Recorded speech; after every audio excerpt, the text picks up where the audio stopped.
Hatkanangale police ठाण्यात फिर्यादी महिलेच्या तक्रारीवरून 6 जणांविरोधात गुन्हा दाखल।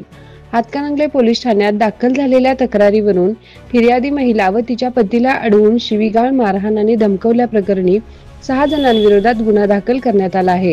ही घटना 3 सप्टेंबर रोजी सायंकाळी धनगर माळ, रुई आणि हातकणंगले पोलीस ठाण्याच्या आवाराजवळ घडली। फिर्यादी महिलेने दिलेल्या माहितीनुसार आरोपींनी पैशाच्या व्यवहारातून वाद निर्माण करून फिर्यादी व तिच्या पतीला अडवले। त्यावेळी अर्वाच्य भाषेत शिवीगाळ, मारहाण व धमकावण्यात आल्याचे तक्रारीत नमूद आहे। तसेच एका आरोपीने शस्त्र उगारल्याचाही आरोप करण्यात आला आहे। या प्रकरणी प्रेम लोंढे, हिराबाई लोंढे, राणी सकट, राहुल चौगले, अक्षय चौगले व संजय चौगले यांच्या विरोधात गुन्हा दाखल करण्यात आला आहे।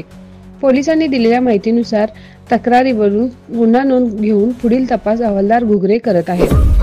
आपल्या परिसरातील महत्त्वाच्या बातम्या पाहण्यासाठी आमच्या नवसंकेत न्यूज चॅनलला YouTube वर सबस्क्राइब करा आणि बेल आयकॉन प्रेस करा।